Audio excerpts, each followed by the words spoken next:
a vote for the motion? I'll second that motion. Any discussion or questions? Good idea. Comments? All those in favor? Aye. Aye. Okay, would the Girl Scouts like to come up here?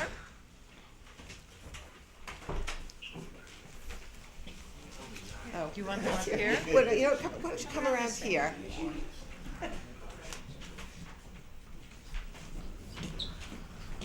Thanks for being with us tonight.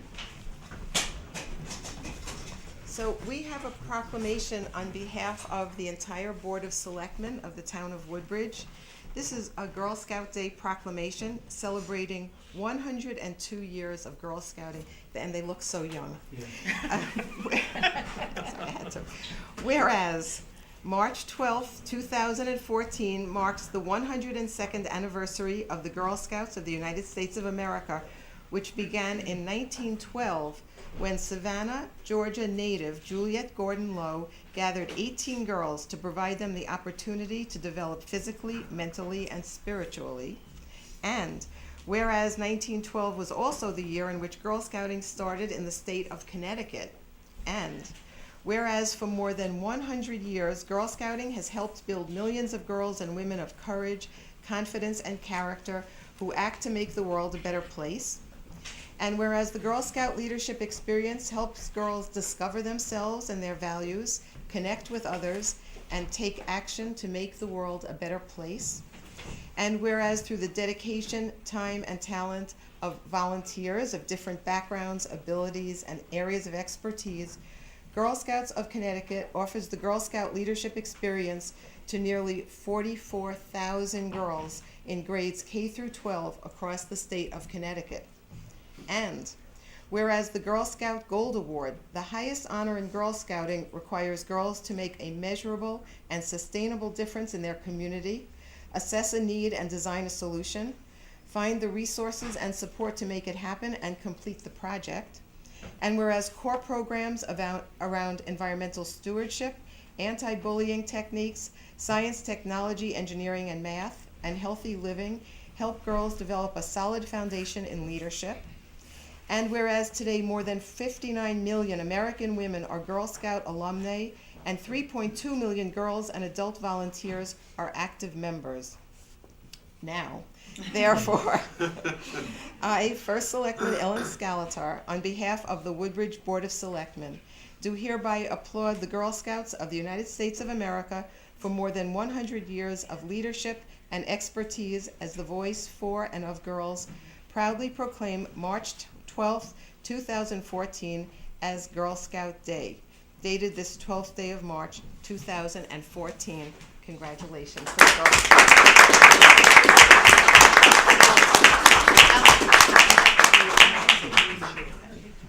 You should come around. Okay, so I'm going to come around and give you the proclamation.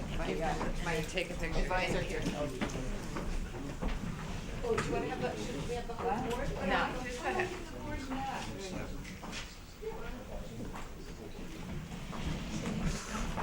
Who's going to accept this? We're here with you girls. Good. And we're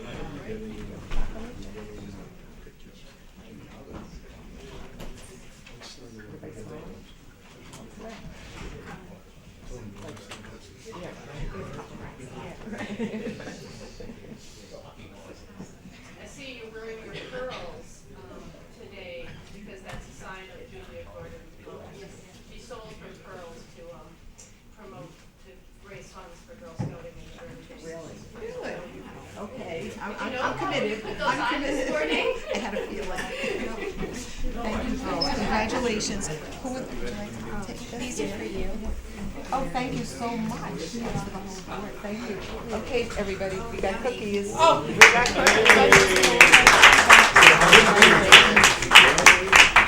I make a motion for a glass of milk. My mom dropped me off over there. I started walking.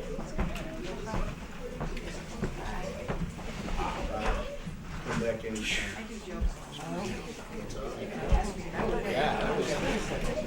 I could have voted for you. You might appreciate Right. Well, that was a very nice way to start the meeting. And now we're going to go back to the regular agenda. Our next item is Woodbridge Board of Education, Dr. Stella. Well,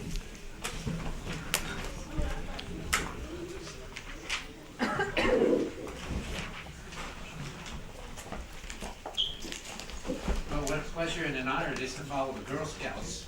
Beecher Road School loves the Girl Scouts. We have dozens and dozens of Girl Scouts at the school on a weekly basis. In fact, next week there's an appointment. A troop of Girl Scouts is going to come to me and Mrs. Prisco and present a project that they would like to work on in collaboration with the school on recycling and the environment. So they're always up to good things. And one piece of news I want to share in coming over to leaving the school today and coming over to the meeting, one of the citizens of Woodbridge, who I've known for a few years, stopped me and said, "Dr. Stella, I know it's been a tough winter, but don't worry. In my backyard, there were a bunch of robins, and I watched them, and they were pushing the leaves aside and digging for worms, so spring is in the air. Tomorrow morning may be a little rough, but after that," so we're hopeful, very hopeful about that. The Board of Education wanted me to share this with you. That, once again, we appreciate the support that the town and the town boards and the citizens of Woodbridge are giving to the school. And we understand the financial burden of a badly needed upgrade. So we are trying harder than ever to work together in collaboration with the town to look for ways of cost savings and looking under every stone.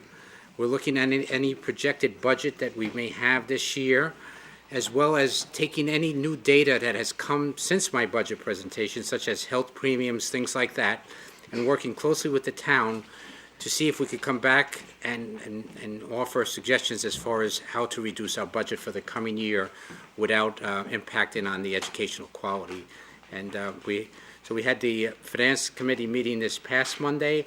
I met with Ms. Scalatar and Tony Genovese and Matt Giglietti this morning, so those talks are in motion, and hopefully some good news will come from our continued collaboration.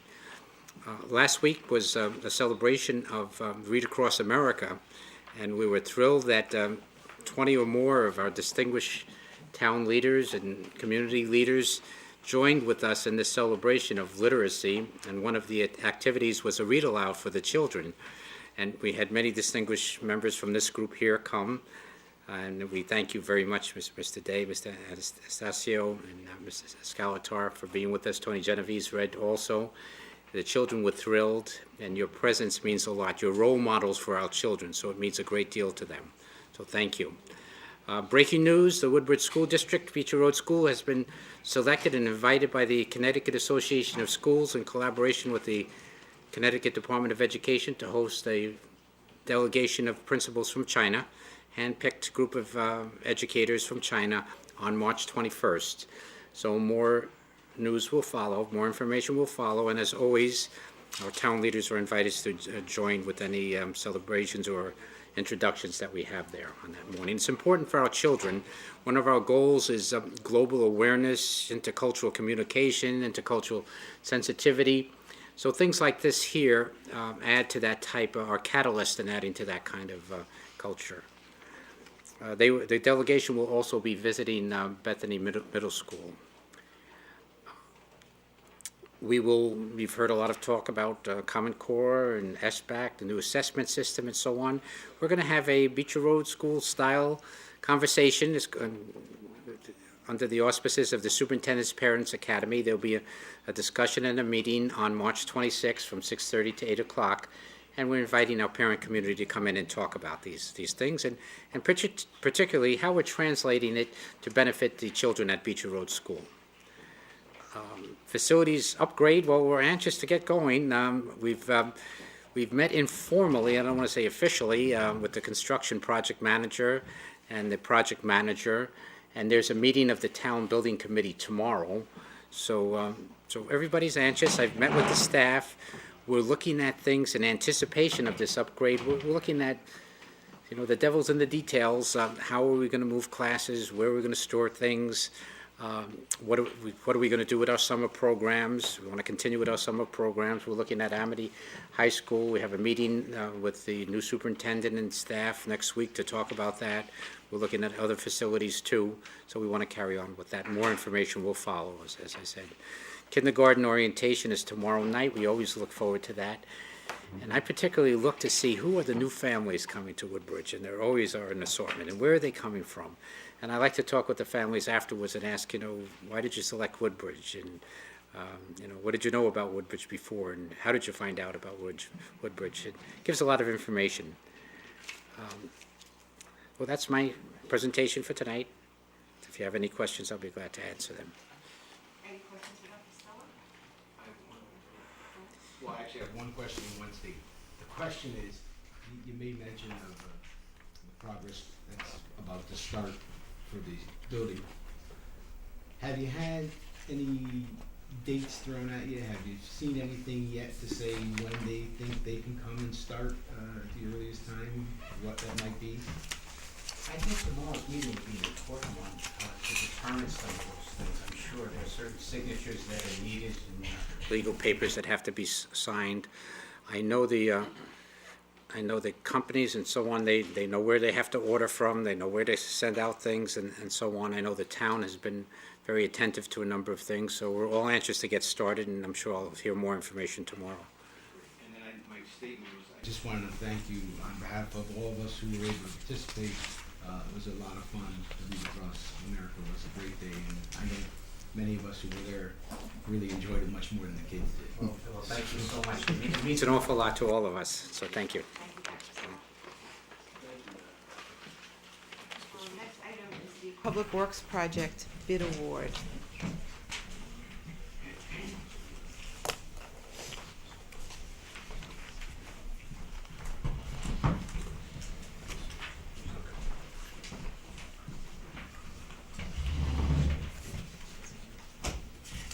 Good evening and thank you. You can see we're moving right along on our project, and the weather's been a little difficult this year on it, so it's slowed things down a little bit.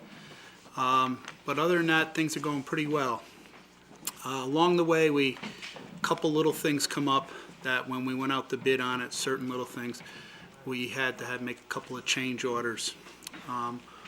And with these two change orders that we're presenting to you tonight, Terry has some information on them, and I'll let Terry explain it to you of what's going on with the change orders and why they have to happen.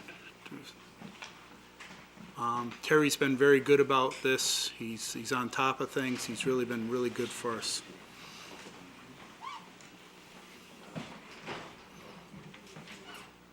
Good evening. We are looking at what we describe as change order number 3. Change order, this change order has to do with a piece of drainage pipe and a cast iron receiver for that pipe.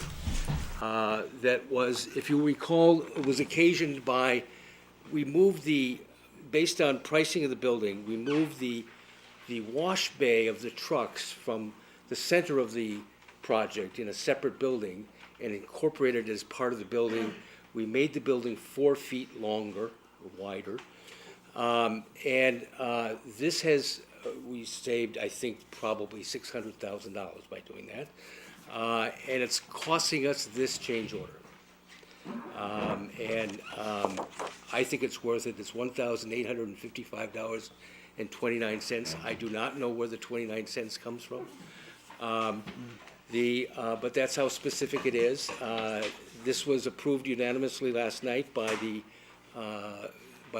Public Works Building Committee that met last night to hear this, as you're hearing it today. We believe that this drain is important for us to put in. It's going to cause an icing problem, a drainage problem, and it is a negotiated amount. It came in earlier at a larger number, but we were able to apply some common sense, and we've gotten it down to this. And like the committee's recommendation to you is that I think the actual request is that we're asking you to authorize your first selectman to approve this change order, which becomes a change in the contract between PDS, our contractor, and us. And so that's the exact thing that we're asking you to do. Is there a motion to approve change order number 3 in the amount of $1,855.29? So moved. Second.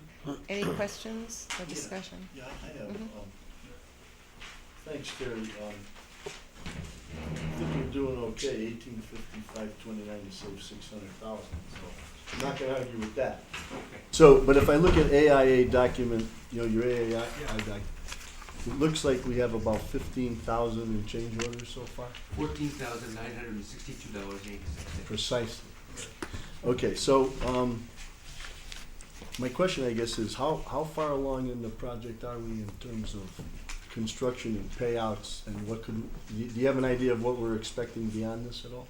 Or, I mean, is I there expect anything- additional change orders, I'll be frank with you. I can see Down the line, some unresolved issues with some sprinkler piping that is going to cost us a few $1,000s. We haven't yet gotten a price for abating the small amount of asbestos that we have to do before we demo the building, but we have the asbestos identified, and we've done the health physicist report, and it's an extremely modest number. That would be probably, it could represent a change order.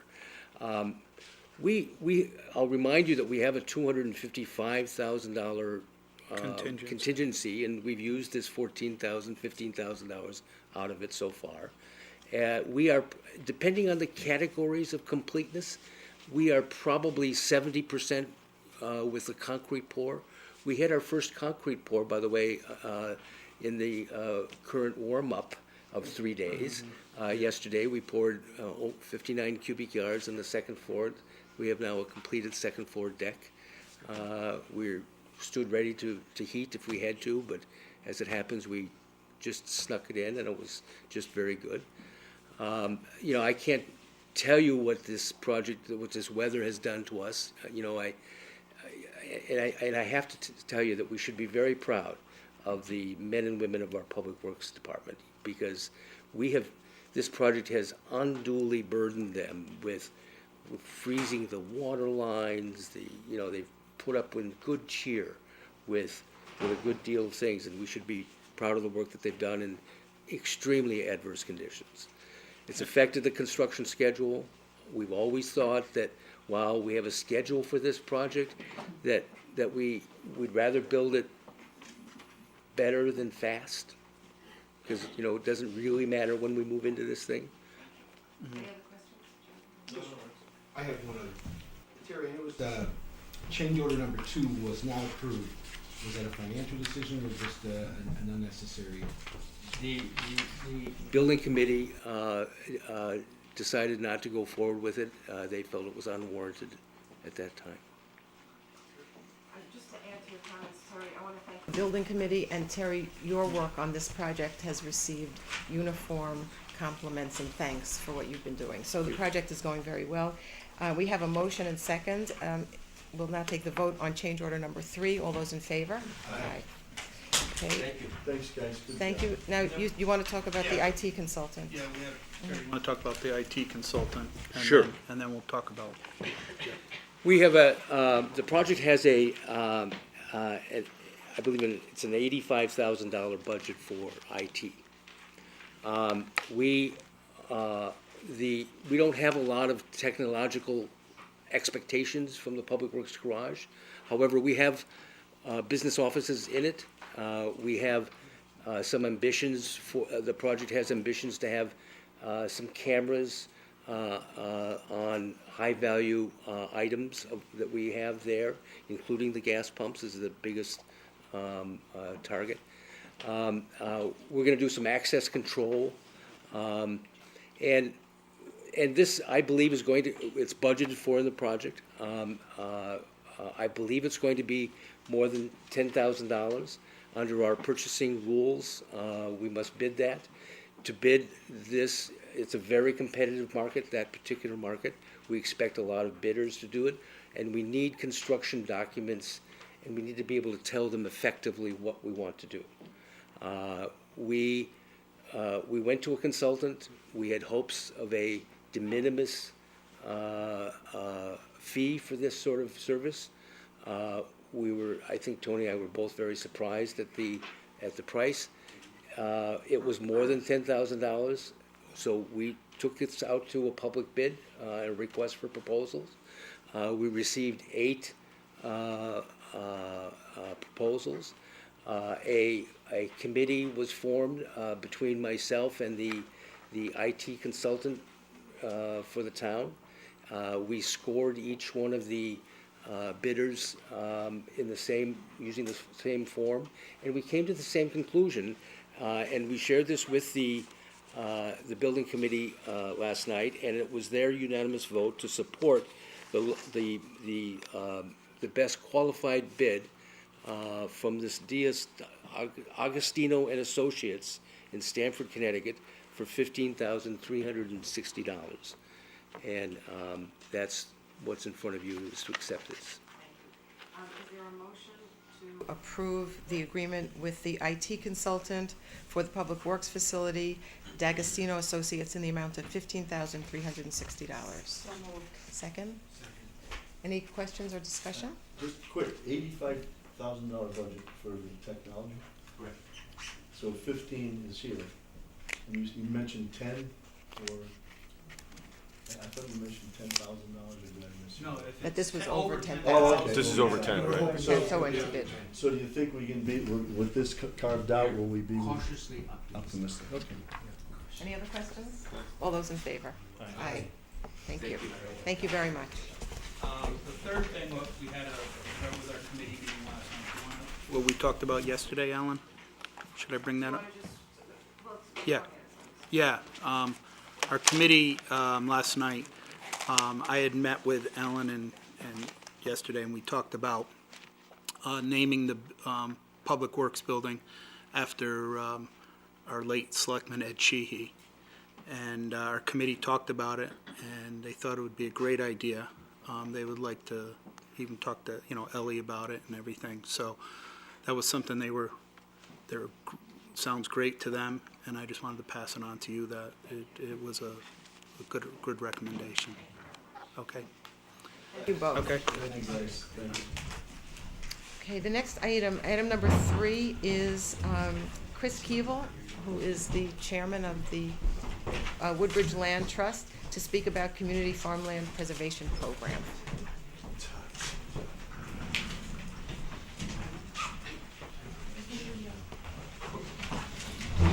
Hi, Chris.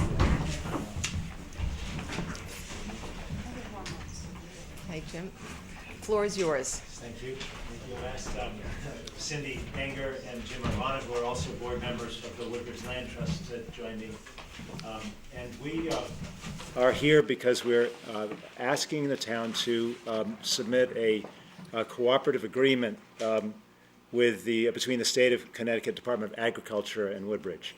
And to explain what the cooperative agreement is, it's a next step in a process that was proceeding. There was an October 7th, 2013 meeting of Town Planning and Zoning, where there was a agreement made there to amend the open space plan for Woodbridge and include in that a farmland preservation statement with an interest in preserving high-quality agricultural land in Woodbridge.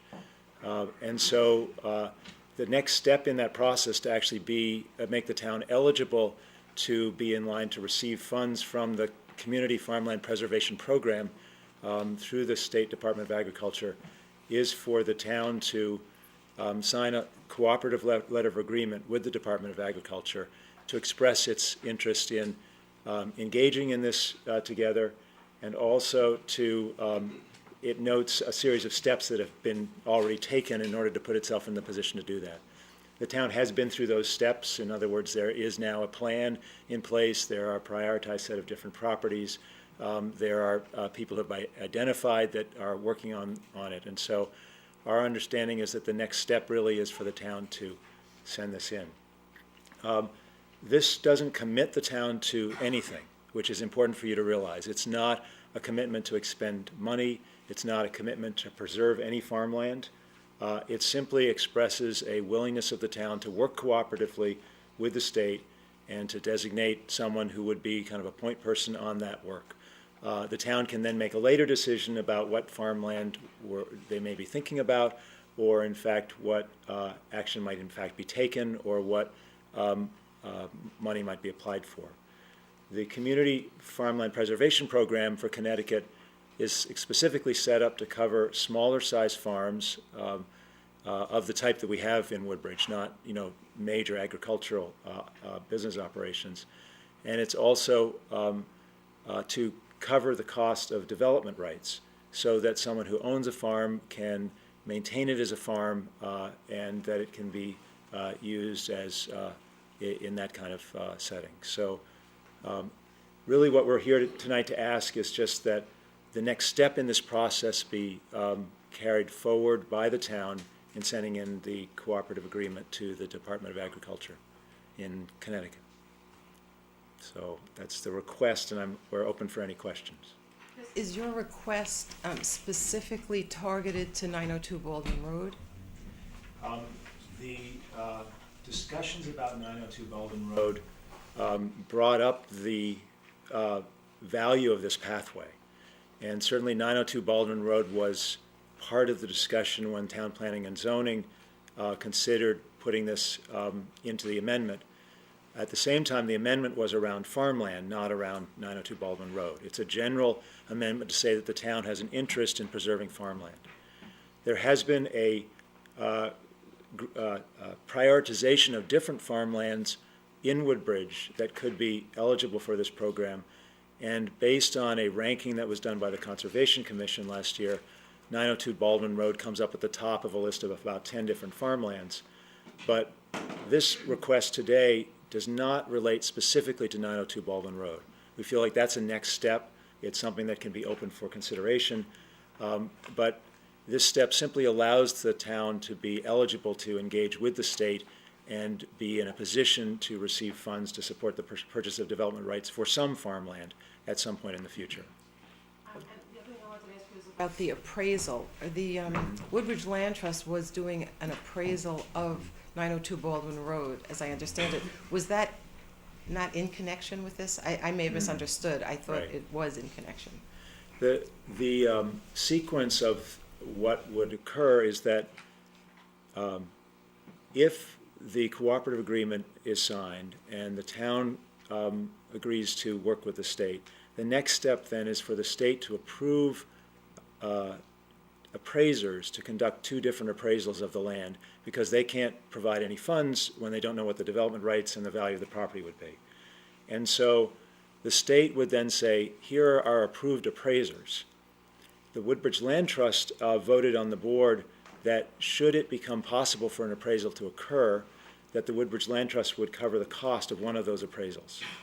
And we recognize that that step has not yet been arrived at, nor is this request tonight specific to 902 Baldwin Road, but we wanted to make sure in our board that there was the support for that appraisal should the need arise.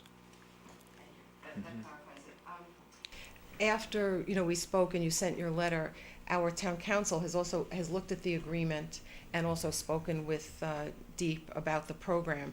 And Jerry, if you wouldn't mind just talking a little bit about it, because I think there are some intermediary steps we need to take before signing the agreement. So I just want to be clear about that. Chris, just as a preliminary, the application that I have in front of me, the cooperative agreement, has in section 3, town application requirement. This is the town of blank, and presumably that's Woodbridge, will provide the Commissioner of Agriculture with the following.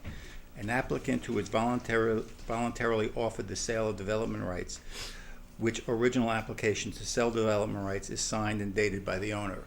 I was under the impression that at the time this is filed, the cooperative agreement is filed, you had to, the town would have to present the state with an individual who owned land who was willing to sell the development rights.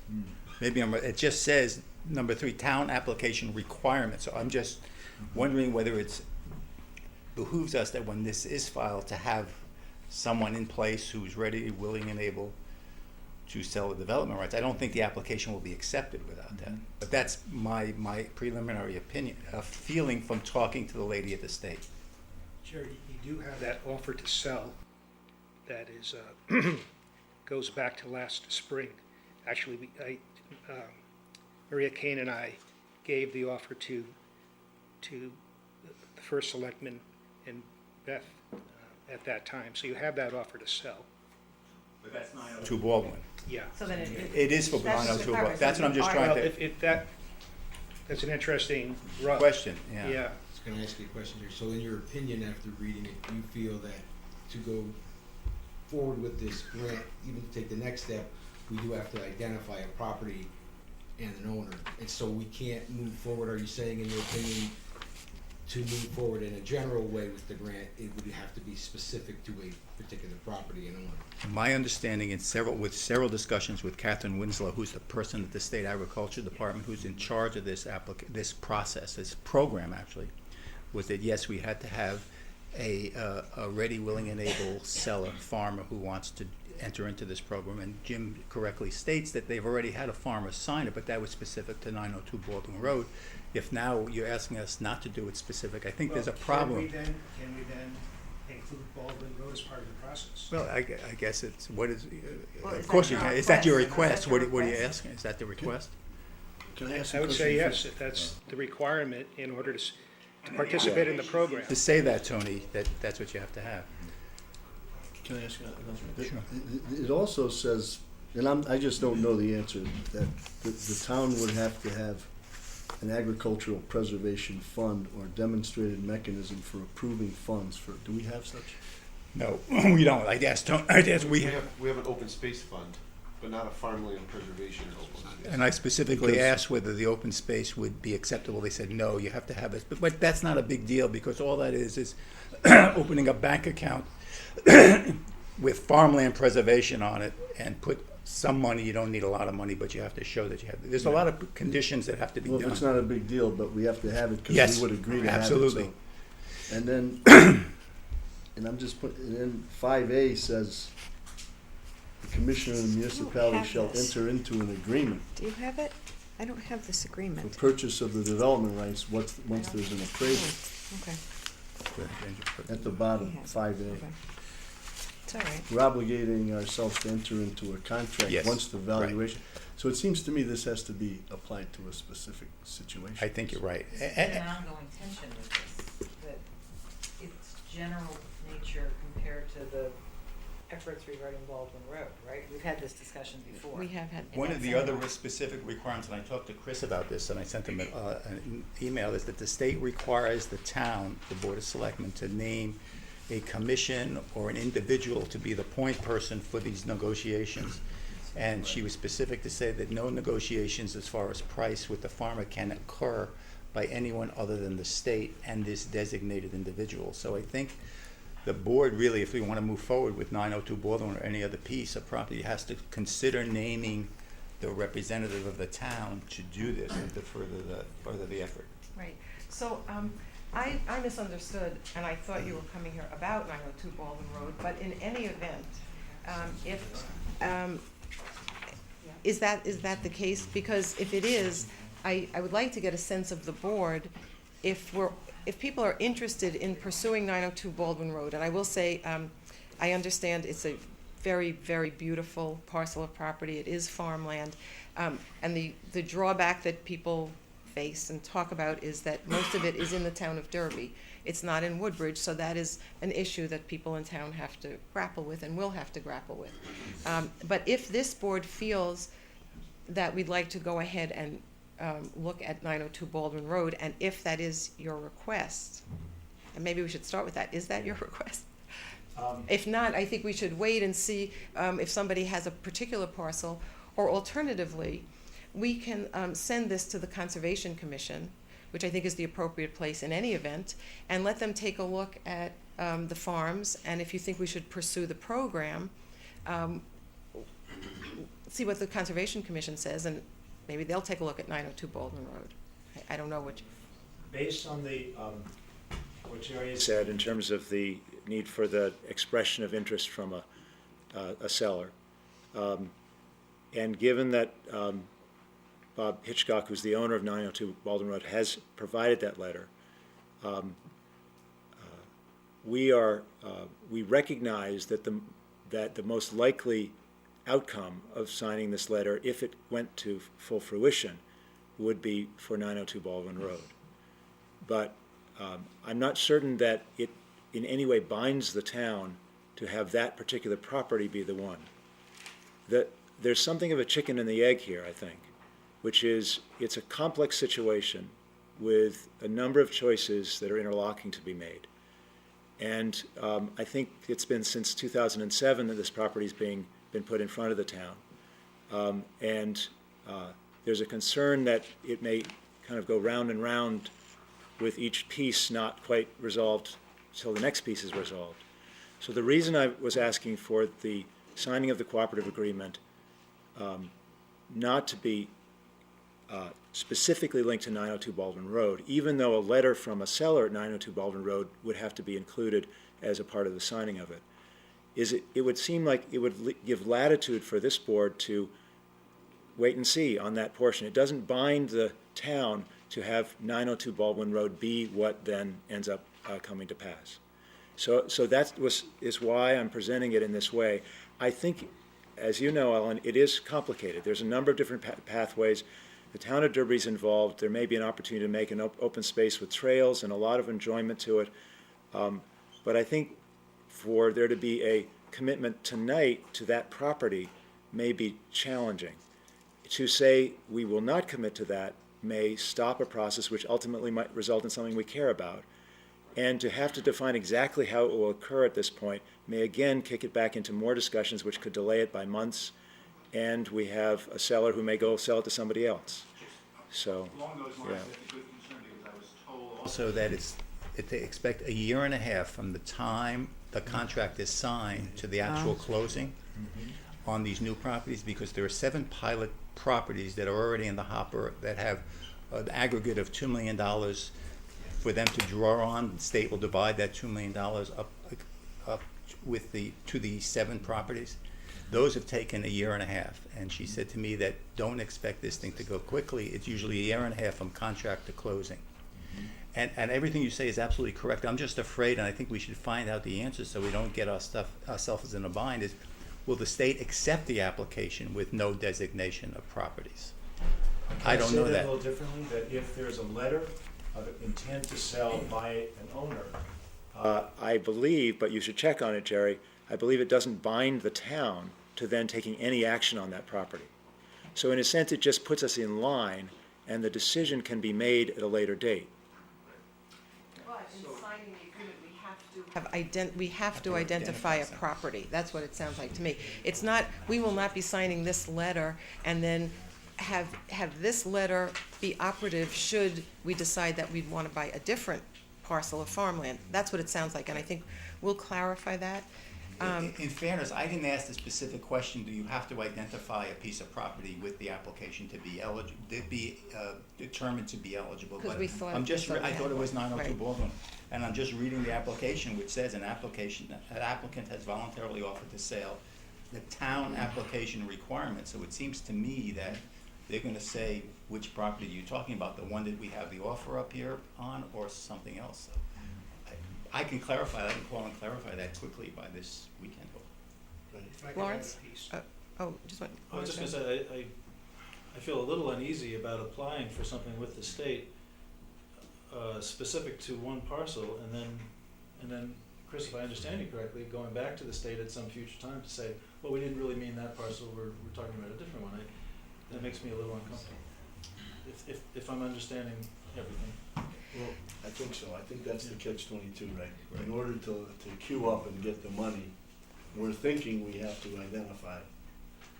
We're kind of being told, yeah, but then we can switch. So I mean, why can we find out real Yes. quick? Yes, we can And find then out. maybe, I mean, I don't know, do we have to wait another month to the next meeting to do this? Or can we authorize it subject to what you find out? I don't know. I'm just trying to expedite it. We all understand the catch-22 here. I have a question. This might be a little bit of a ringer, but can we apply in the alternative that is, or make 2 separate applications, one that does identify 902 Baldwin and one that's open-ended, and then withdraw the one that doesn't work for us? So at least we don't lose time. We can find out. Chris, I think from what I'm hearing tonight, I'm sorry, Susan, were you? Let me just say one other thing about that, to Joe's point. I'm not sure that waiting a month really matters anyway. I don't think time is of the essence in that way with this program from Jerry's conversation. And clearly, we want to do it right. Okay. There are at least 3 things we have to do. We have to find out if we have to name a specific parcel. We need to name a contact person. And what was the third one? We need to open an account. Well, we have to have And- the funds. Yeah. I would change the funds, And and you change the gotta- name of the funds, but, and if it's going to be, Baldwin Road, I'd like a sense of this, board that we would wanna pursue that, and maybe we can do that next time. But what I would suggest in the interim is that we ask the Conservation Commission to take a look at this as well, because it's likely that the, Conservation Commission, or somebody on conservation, would be the contact person, because this is about purchasing farmland. Particularly, we're not even sure at this point which one. So I think we can have a lot of things moving at the same time. Again, I don't think time is of the essence in terms of a month or 2, based on Jerry's conversations. I don't think we have to be She said that they don't even have concerned. funding for the second round yet, they expect funding, they have 25 eligible towns up there. And she also, I asked a specific question, because I know how important this is.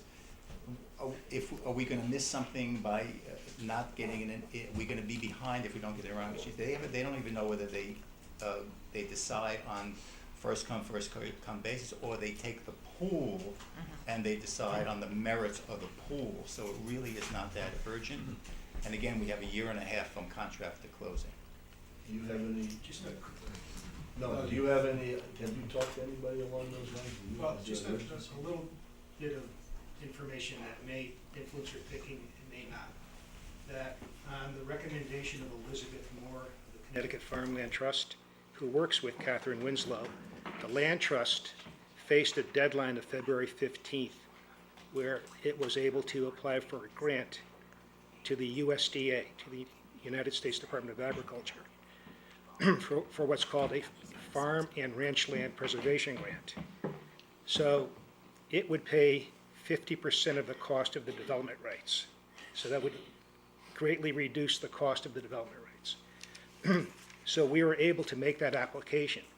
It's a complete application that the USDA is reviewing right now. And as Elizabeth explains it, I'm not sure, Jerry, if you've talked to her or not, being able to apply to both pockets of money increases the chances of getting money. So we have that pending grant application. The Conservation Commission, certainly you need to appoint a representative. Tony might be an ideal representative. But the Conservation Commission has already ranked this property as number 1. It went through using a matrix, evaluating a number of properties. So it has been ranked number 1. It is in our open space plan. And there is a time factor to consider, and this is not myth. The seller requires a heart transplant. He's a frail man. He's interested in preserving this land, but for time, I don't know if it's of the essence for him, but time is a factor with him. So, yeah. So the federal grant application, was that in connection with 902 Baldwin Road? Specific or to- was- yes, So it's specific you to have been 902. pursuing that Yeah. in some Yes. fa- Okay. Yes. Let me amend and clarify my request to the board.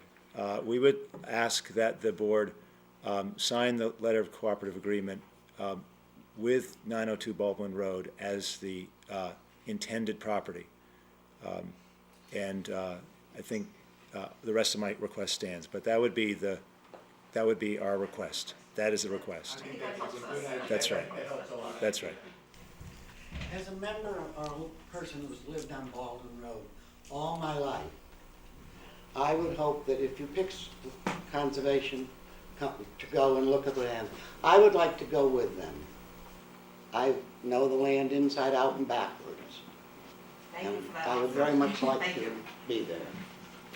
Okay, so I guess Tony, do you have a question?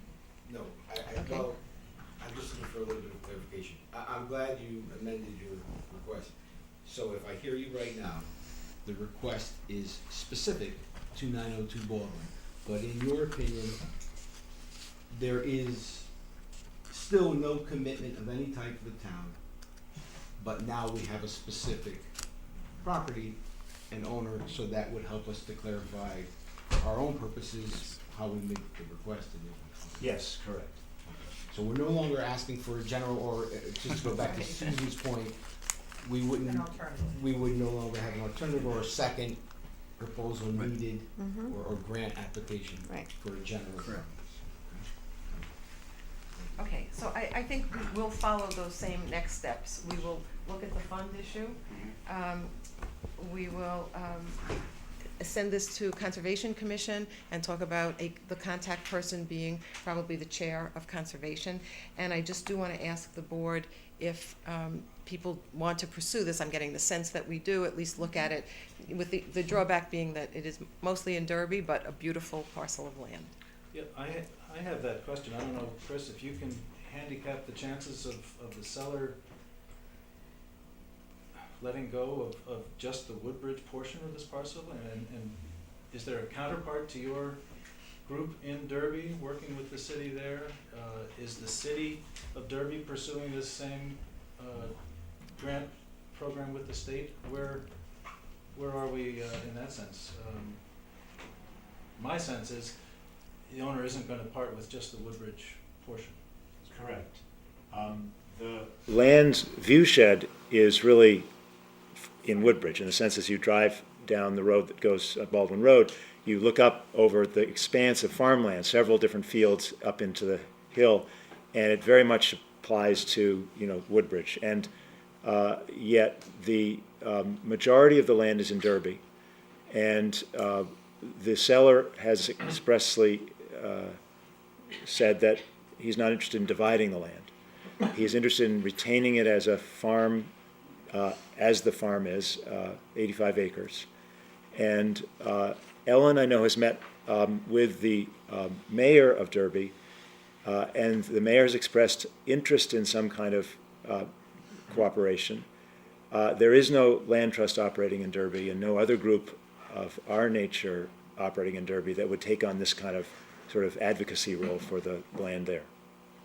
So just to add that, I've had 2 meetings with the mayor of Derby, and she has expressed her interest in preserving the farmland and the open space, but nothing specific has transpired yet, and I certainly will continue those discussions because I think it would help us quite a bit if Derby were interested in this as well. Can I ask for one more clarification? Mhm. Chris, some discussions that were had, it seems that at least some people, maybe you, and in your group feel that due to the fact that the property address is in Woodbridge, if there was development, even on the Derby side, that our responders, or police, fire, and such, would have to go to the address in case of, if they were needed, even if it, development and the problem was in Derby. Do you have something to add to that? Is that what how you understand it, or do you know anything further than that? I understand basically what you've said. I don't know the specific legalities of the town function, but it would make sense that if the property address is in Woodbridge, that the first responders would respond to that, and that would include any kind of, public works and public systems of support, and therefore, yeah. I don't have the answer, but that would be something that. It's speculative at this point, isn't it? We don't know. Because we don't know. I do know that. That's what I'm saying. I'd like to find that out if you're. I do know that the owner, in all likelihood, pays taxes in Woodbridge on the Woodbridge piece and pays taxes in Derby on the Derby piece. The deeds to the property have, as Joe would know, have to be recorded in both towns, so I would assume there's gotta be some obligation on the town of Derby beside the fact that it's the address in Woodbridge. So, but I don't know the Yeah, full I'm just answer to wondering if that. there's some obligation on our part, even if I'm just, taking it Good a step question. further in my mind, if development happens in Derby, and this is one of the reasons we're here, talking about this, I feel, is to try to prevent development if we can, because we'd all like to see it as open space, but if Derby ended up, if someone ended up developing the property in Derby, I'm just wondering if that does put us on, Derby may It's on the also list. have to If- respond. if- We'll look at That's a that good too. question. If they We'll look at developed that. it though, it wouldn't have a Woodbridge address if it's in Derby. Yeah, and even if it did, So I- if it's Unless we developed, have the driveway, unless there's an access. Okay, well, we'll find the answer. Maria, did you want to say something? I just want to add something. As former chairman of the Conservation Commission, I was called twice to the table with the former selectmen, I think two of them. And every time I was called on to the table, it was Derby. There were people who wanted to develop the Derby side, but they will not buy the property unless they made it a condition, always made a condition that they would have to buy the Woodbridge part, mainly because they want a Woodbridge address. So that to me is not a very nice thing. I mean, they only are gonna buy Derby because they can get a Woodbridge address. Because that's how they will sell their development.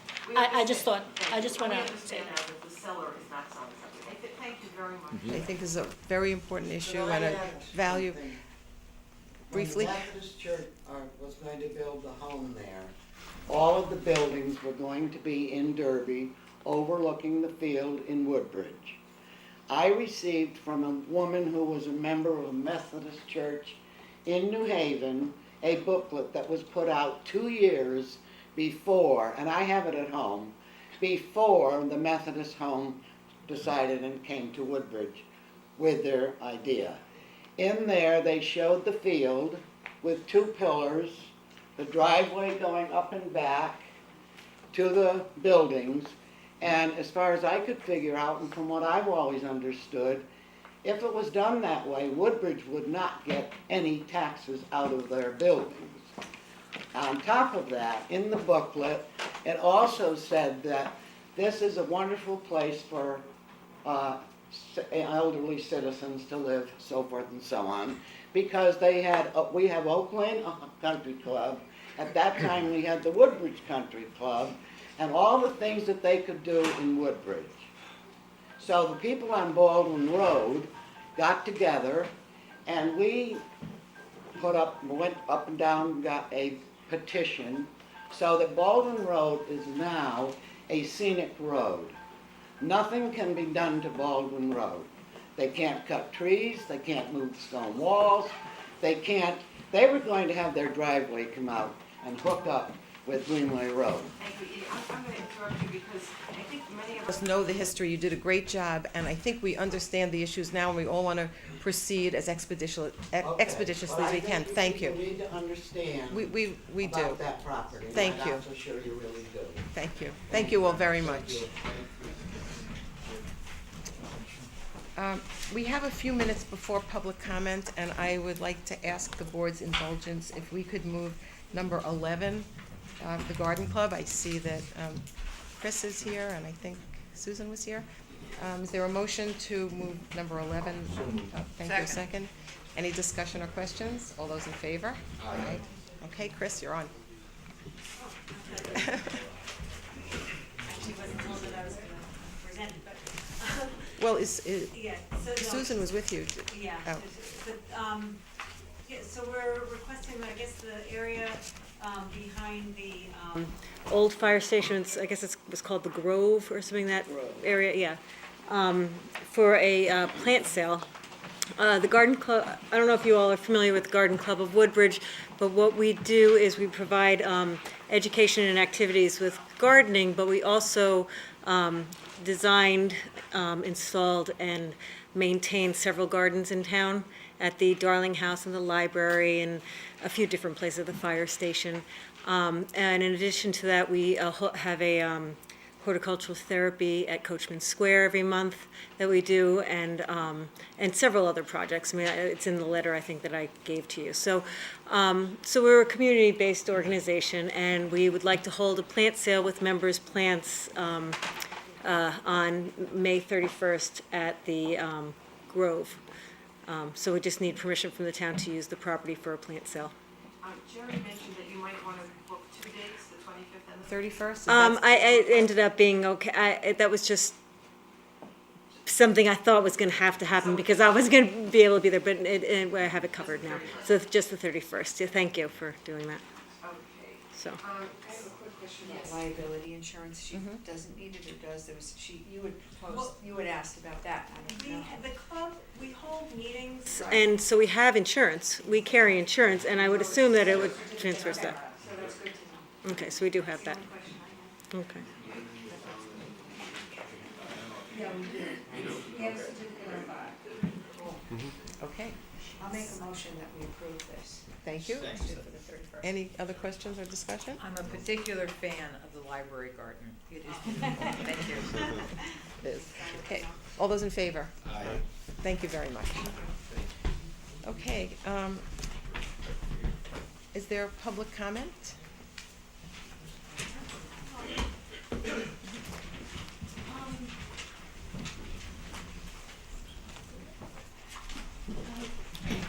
Go ahead. No, it's all right.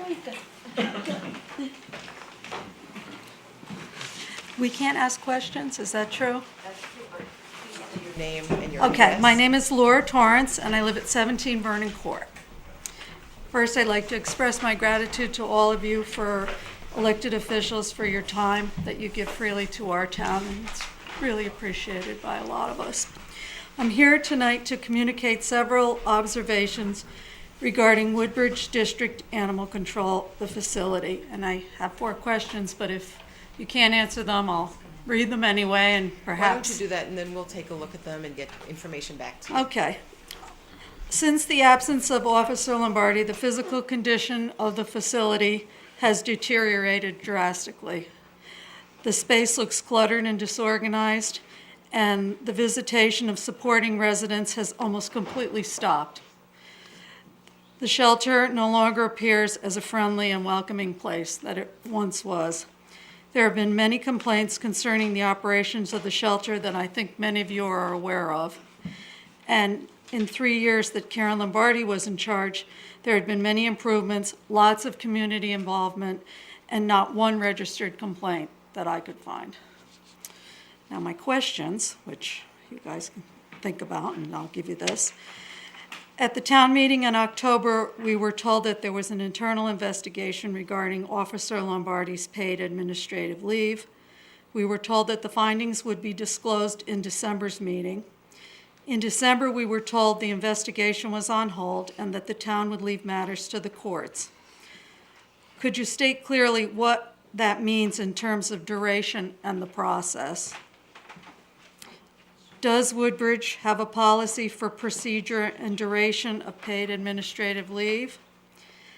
The time that Officer Lombardi is on paid leave has a cost that is depleting resources that should be going to the care and careful placement of the animals.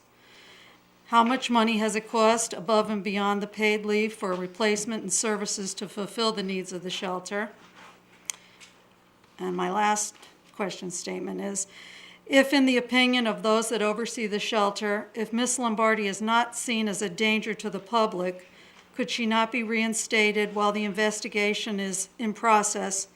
And are we not innocent until proven guilty? Thank you for listening. Will you leave And- the, yeah, okay. To you. Okay, thank you. Thank you for listening. Thank you. Thank you. Any other public comments?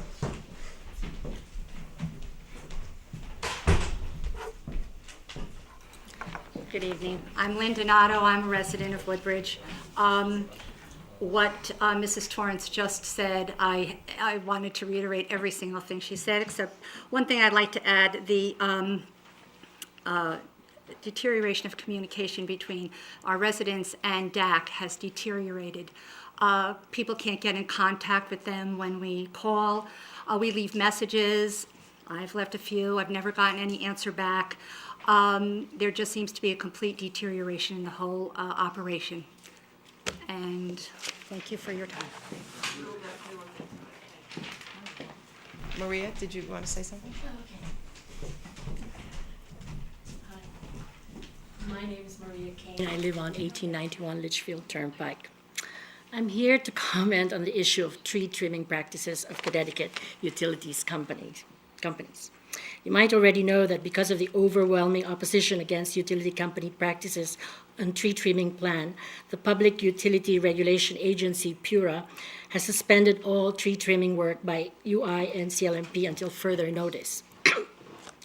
At the meeting on March 6 in Hamden, which I attended, there were at least, or over, 250 Hamden citizens there. They filled up the entire middle school. Their state legislators spoke and passionately supported them. The first selectman of Bethany and Orange spoke passionately against the plan of the UI and CLMP and begged for them to find another approach. The Yale School of Forestry spoke mainly about the energy-saving factor that trees provide and how tree cuttings have a big impact on important natural habitats. Several scientists spoke and asked for a more nuanced plan with a clear town-wide plan that would take into account individual property owners' concerns. Some talked about that the aesthetics of trees directly relates to property values and a trimming plan like they have would directly affect property values. From Woodbridge, there were 3 people that showed up. Our first selectman sent a letter that was read by the town forester asking for a more balanced approach in the plan of trimming and cutting trees. I don't exactly know what that means. And the town forester supported her view. As far as I could tell, there may have been a handful of other Woodbridge citizens there. Clearly, it concerned me that there was no one from our Conservation Commission who was there to talk for the town. I wonder what a balanced approach tree planting is. Is that our selectman is asking for Woodbridge. The utility companies plan to cut trees that are within 8 feet of the utility poles. If this happens all over town, can you imagine what Woodbridge would look like? We are called Woodbridge for a reason and not electric line for bridge. From personal experience, we have spent a lot of time and money conserving and preserving our town to keep its rural and natural quality. And now we are being complacent about our trees. Nature's beauty is on display in our trees. Is the trees the only problem with regards to power outages? Isn't it also that perhaps the utilities should upgrade the power lines and checking transformers in a timely fashion? Can you see the many times our lines keep coming and going in the same area? The utilities have been given $100+ million budget to trim and cut trees. And then when they do cut them, the cost is reflected in our electric bills. So where's the $100+ million going? It's not about protecting or conserving energy. Sounds to me like it's about power, utility company power. I look to our town leadership to be more proactive about this issue. I think we are quick to forget that Woodbridge, once upon a time, had a huge issue with regard to power lines hovering, going above us, so that utilities can serve other towns. The huge power lines are above our town, and we don't know yet how they will play out, but now they want our trees too. There are several solutions other than trimming and cutting trees to prevent outages. I'm not the only one who thinks that we should demand a serious, in-depth expert plan for upgrading our power grid and for burying utility lines. I have to believe that money towards this is where the solution can be found. I suggest that the $100+ million budget, which only goes to the power companies, should be used to start burying our electric wires. The budget, I think, is for about 8 years. Costs can be alleviated easily by power companies by perhaps extending that period so we can all afford it in the long run. Maybe the budget can be divided up with towns in need, and towns can do a matching contribution, perhaps, just so we can have more efficient power lines protected from the eventualities of climate change. And whatever it is, let's get more proactive about our trees and about our town. You have another chance. There is another technical meeting in New Britain on March 27 at 9:30 in the morning. I hope I see you there. Thank you. Public comment?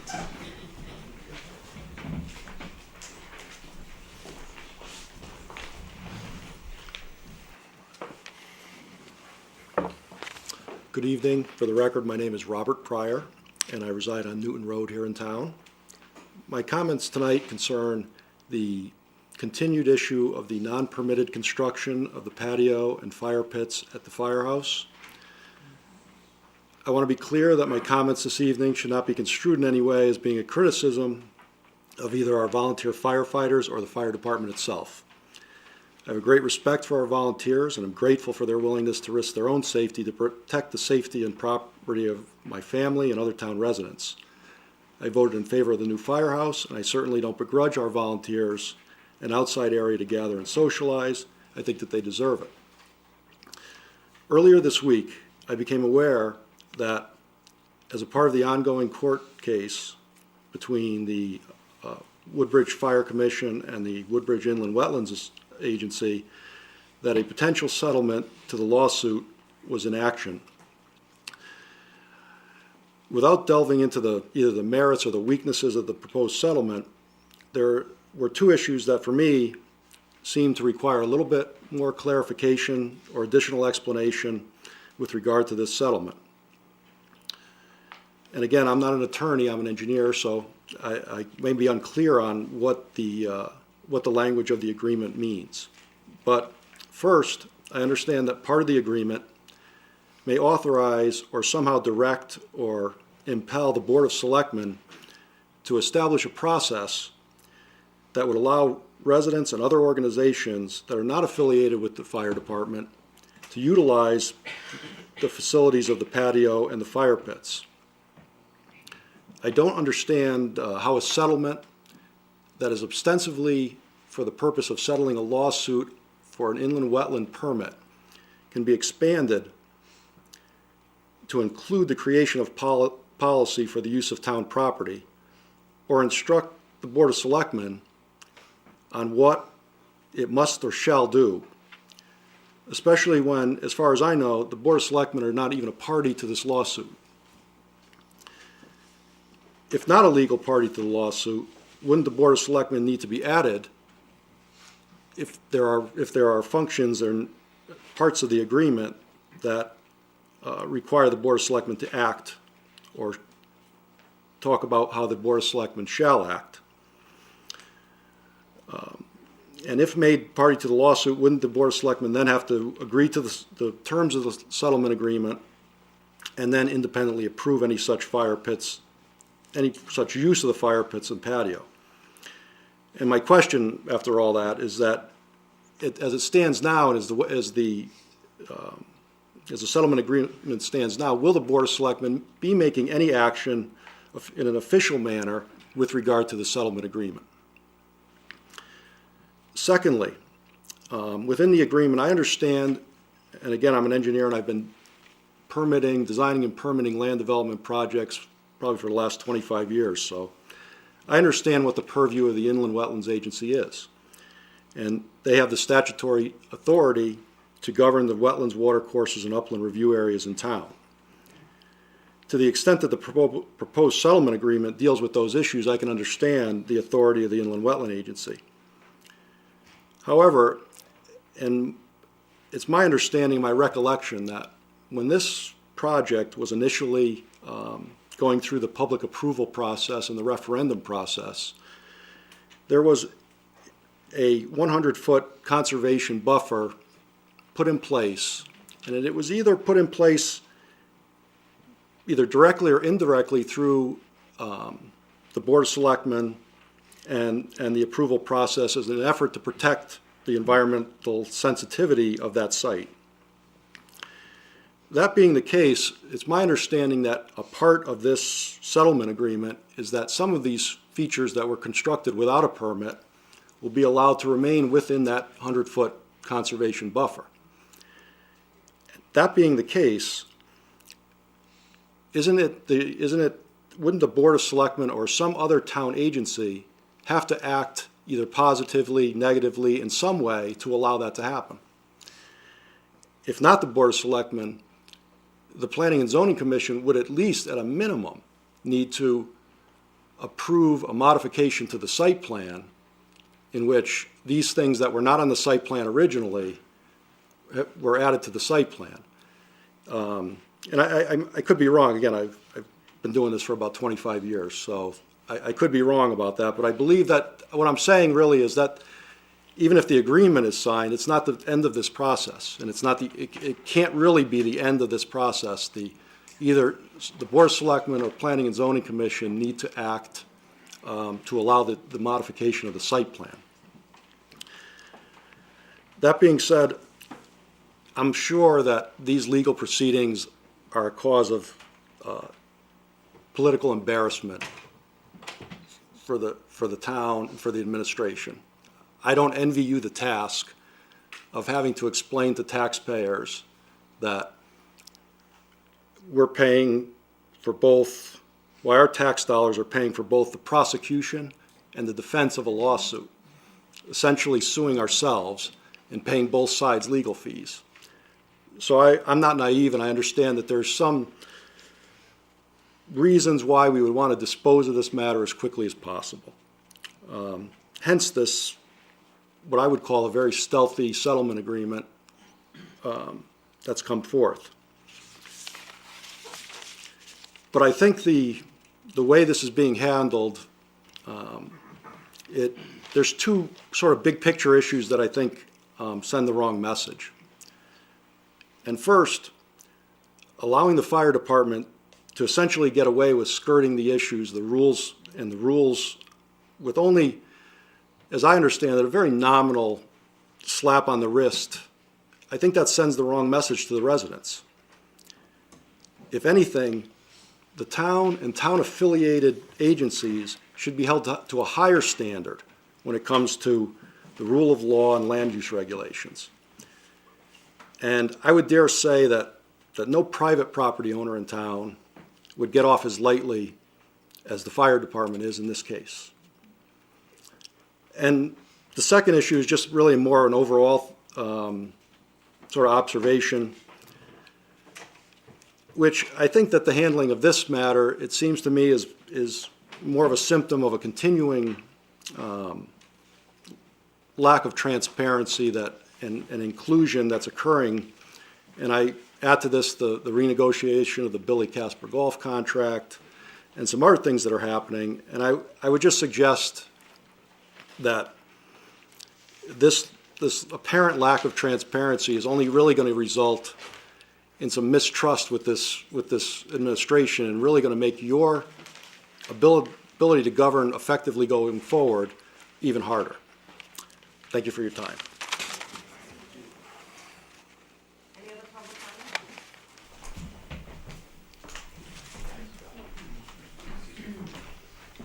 comment? Oh, I just wanted to, I'm Edith Lockyer on Baldwin Road, Woodbridge, Connecticut. I have attended every single meeting concerning the golf course. And the first public issue was Toll Brothers, which was voted down by a good majority. Then they had the two meetings with groups. I went to both meetings. 26 people in one group, 19 in the other group. No one was looking to have elderly housing. And on top of that, any kind of building, Toll Brothers was right at the front, not wanted. Then we just had the meeting over here, and unless I'm screwed up, everybody that stood up said they didn't want Toll Brothers building over there. And then right after that, I get this in the mail, which looks to me like houses we don't want. I don't want anyway. And I think the majority of the people in town don't want. And I just wanted to remind you that most of the people don't want it. And I hope you're not going to spend our tax money going on with something that they're going to vote down when you're finished. Thank you.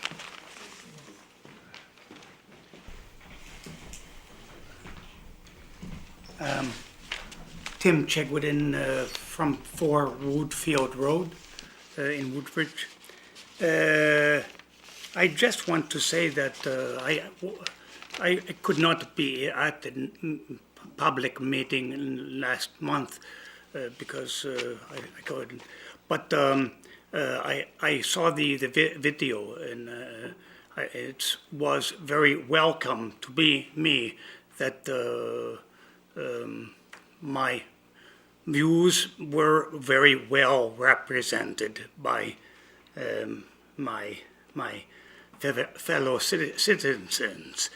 They said that they don't think that they want another referendum on the Toll Brothers, and I don't want it either.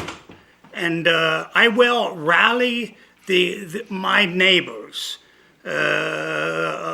around the country club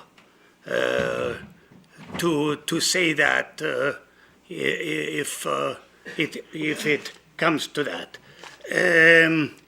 I don't think it's necessary. The easiest thing is to get out of the contract with Billy Casper and stop subsidizing free golf to the people of Orange, Woodbridge, and wherever they come from in Connecticut. We don't want to be in the golf course business, and I think that it's clear. Okay, bye-bye.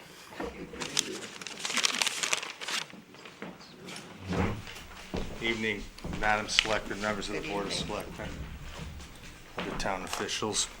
I'm Donald Salato. I live at 3 Knollwood Road. I'm here to talk about the scourge that William Shakespeare wrote about, namely lawyers and all the baggage that goes with them.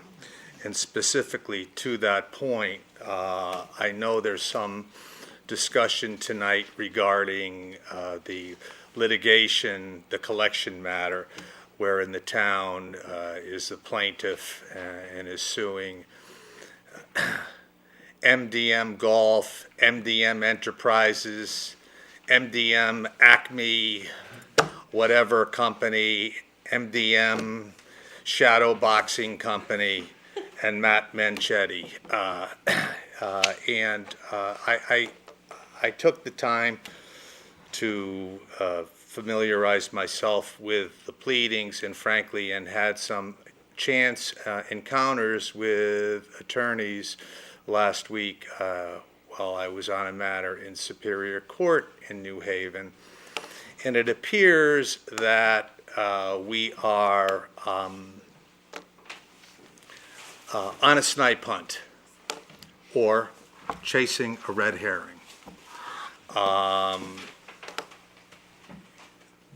I don't believe many of the public are aware that we commenced this action basically because 3 installments, each one $50,000, were not paid by the party to be charged, which was this business entity, MDM Golf. In addition to which, and there's a sworn affidavit by our financial officer dated July 3rd, 2012. So we have a claim for unpaid installments aggregating $150,000. We have late charges aggregating $1,500, and we have unpaid utility fees, water fees that came due of $101,842.17, exclusive of attorney fees, court costs, etc. And so we engaged private counsel on what is really a fairly routine collection matter, and a very fine and well-known attorney and his firm in New Haven which initially sought a prejudgment remedy of $253,342.17. And in the course of those proceedings, it became quite apparent that the various business entities had no funds to justify such a finding by the court that even if a prejudgment remedy hearing were held, there would be a likelihood of recovery from any assets held by the defendants to satisfy any judgment. By the way, that prejudgment remedy that is sought by attorneys for the town has now been withdrawn without prejudice, but it's off the books.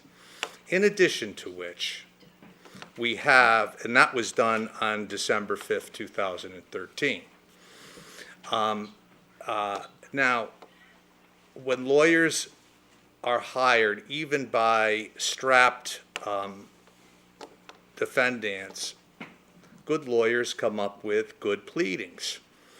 And the attorneys who represent the defendant in this case have come up with special defenses and counterclaims, which include the failure of the town to make repairs to the clubhouse, the failure of the town to make material disclosures of the state of disrepair of the clubhouse when the town knew or should have known that decisions made by someone operating the golf course, such as MDM, might materially be affected had the town been forthcoming in the state of disrepair of the clubhouse. Then there is a special defense and counterclaim for failure to maintain the pump house, which in the winter of 2007 malfunctioned to the point where millions of gallons of water were discharged into, you're shaking your head, Mr. Good.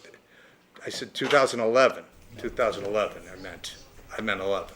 2011, millions of gallons of water were pumped into a holding pond, resulting in extraordinary bills, over $100,000. My point is, and by the way, the pleadings have not been closed. We continue to, as I say, chase this red herring and continue to put in our balance sheets this will-o'-the-wisp notion that $150,000 in credits towards the sinkhole, that is the golf course operation, is somehow in the plus side, when it is very clear that we're not going to receive that amount, if any.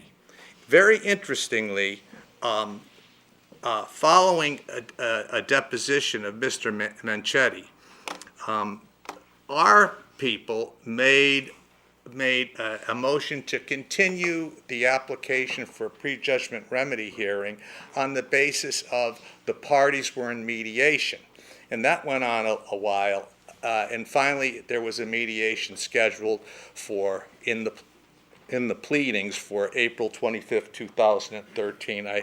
It's apparent that that mediation hasn't gone anywhere. And besides some interesting misfeasance of lawyering, when we entered into this contract with MDM and all the shadow companies, which is a shell game to insulate individuals from personal exposure and liability, for some reason, the attorneys who were representing the town in those contract negotiations did not insist on personal guarantees. So not only do these shadow corporations have no assets with which to satisfy a judgment in the event we prevail, attorneys, the counsel for the town has been unable to pierce the corporate veil, and it's a real mess. And to date, the town has been billed by outside counsel on this rather routine collection matter, almost $20,000, of which almost $17,000 has been paid out. and we're now nowhere closer to a resolution, but somehow in the mediation phase. We've got to start to cap the chasing a phantom that is this recapturing lost monies at this country club. And we can start by stop paying lawyers to spend their time on the snipe hunt. Thank you.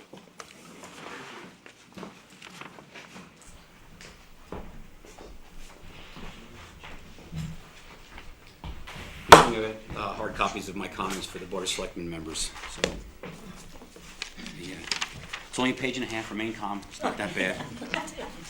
Plus I talk fast, it'll go like lightning, believe me.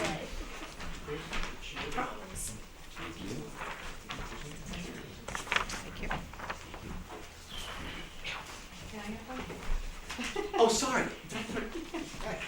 Share. You guys can change seats, got no screen. Sorry. Thank you.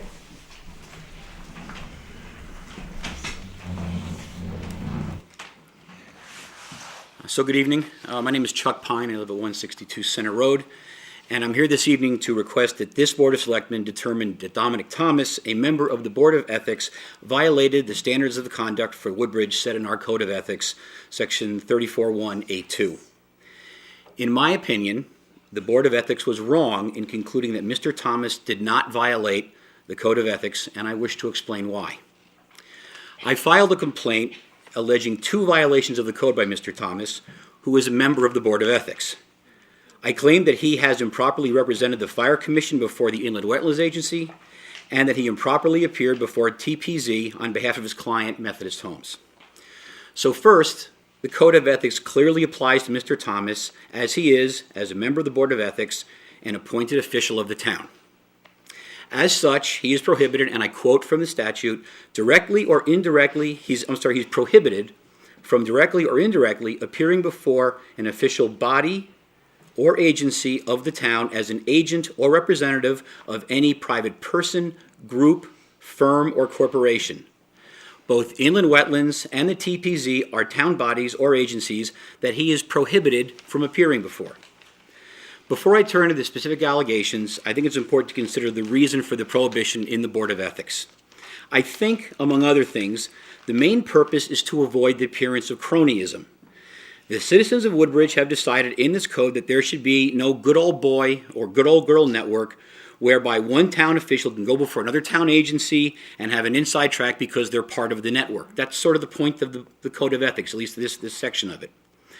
Although it would seem pretty straightforward to me that Mr. Thomas violated this code in both cases, the Board of Ethics, which he's on, and although he did recuse himself from the vote, has come up with what I think is really strained reasoning to decide that he didn't violate either one. As his appearance before the IWA, the Inland Wetlands Agency, on behalf of the Fire Commission, the Ethics Board concluded somehow that he did not violate the code, as they decided that the Fire Commission was not an entity that he was prohibited from representing. The Code of Ethics clearly states one of the entities you cannot represent is a group. The conclusion of the Board of Ethics was that the Fire Commission is not a group. This, of course, defies logic. If the purpose of the code is to avoid appearance of cronyism, what better example could there be when a member of one town board, the Board of Ethics, represents another town commission, the Fire Commission, before still a third, the IWA. That's exactly what the code was supposed to avoid, yet that's exactly what happened. As to his appearance before TPZ, the Ethics Board came up with another example of what I think is very tortured reasoning. It decided that Mr. Thomas did not appear because at that time there was no formal application pending before the commission. Webster's Dictionary defines appear as to come into sight or to become visible. There is no doubt Mr. Thomas came into sight and was visible in front of the Town Plan and Zoning Commission. It was obvious Mr. Thomas was there on behalf of his client, whether there was an application or not. I mean, why else would he have been there? It was said at the ethics meeting that he was there for informational purposes only. So what? There is nothing in the code that distinguishes why somebody appeared. He appeared, and that's a clear violation of the ethics of this town. I also question the appropriateness of Mr. Thomas participating in the deliberations of the charges against him during the meeting, as well as town council's accolades for Mr. Thomas for his pro bono work he did on behalf of the Fire Commission. Town council's interjection of these supportive comments of Mr. Thomas during the deliberations were unsolicited and had no bearing on my complaints. But they sure made Mr. Thomas sound like a good guy, and he very well may be outside the context of these actions. I firmly believe the meeting itself and their findings were fraught with errors. The Board of Ethics powers of disposition of the charges against Mr. Thomas are merely advisory to this board.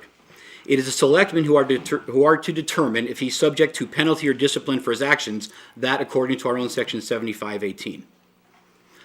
I am not only appalled but also ashamed that the Board of Ethics took only 20 minutes per its own minutes to hear testimony, deliberate, and then decide that my complaints were without merit. The Board of Selectmen needs to correct this wrong and make it clear that our town government is open and fair for all. No town official should be permitted to act in the manner that Mr. Thomas has acted. This board has the power to censure and or discharge Mr. Thomas from his position on the Board of Ethics. I request that it do both, and I thank you for your attention and would be happy to respond to any questions.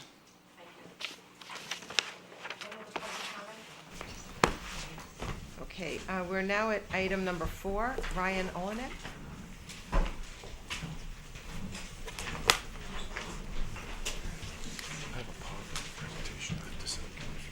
Oh, we're actually going to do it?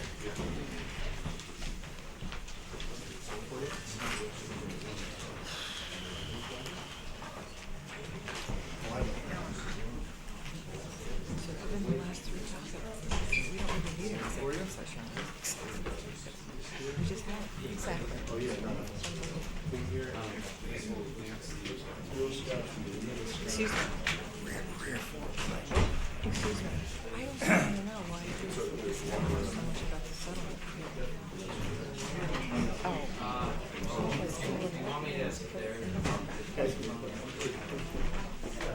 I'll do it. Don't bother. Don't believe it.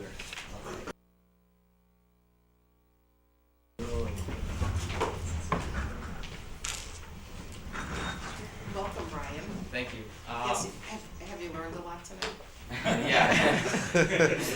Will you explain it to me later? Right. Thank you. We're looking forward to your presentation. Okay, thank you very much. So hi, my name's Ryan Olenek. I'm a Life Scout in Troop 63 in Woodbridge, obviously. And I'm here tonight to present my Eagle Scout project.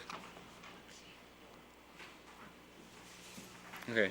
So I plan to clear 3 feet of brush that is intruding into the trail that leads to the Stoddard Memorial Pavilion, which is on Center Road near the ball fields. After this, I'm planning on mulching the area that I clear and adding deer-resistant plants to the cleared area. And this will make it more visually appealing for the people who are visiting the area and using the pavilion. I also plan on clearing some weeds that are in the existing gravel pathway leading to the pavilion. And there's some branches that are intruding on the trail leading to the pavilion, so I also plan to clear those branches. So this is just a rough sketch of the area. So you can see, let's see, okay, great. So you can see here, this is the playground, the children's playground, the parking lot, and this is the existing pathway to the pavilion. So it's 9 feet wide, and I plan on clearing an additional 3 feet. And this clearing will start from where the parking lot and the pathway intersect, so about here, all the way to 90 feet, which is approximately where the pathway turns and leads up to the pavilion. So this is just to give you an idea of the area. So Center Road is here, Town Hall where we are is right here, and this is the parking lot for the ball fields, the playground, and the pavilion. So this is another map of the area, so you can see the baseball fields and the parking lot here and the children's playground. And the red here is where the proposed area of work is. So this is just another street view. Here's the playground, ball fields, and the path to the pavilion is over here. So these are some pictures of the area. So you can see all the brush that's starting to grow into the trail. You can also see the weeds that are starting to grow up from the gravel. And I'd like to point out this this mark here in the gravel. This is where I plan to end the clearing.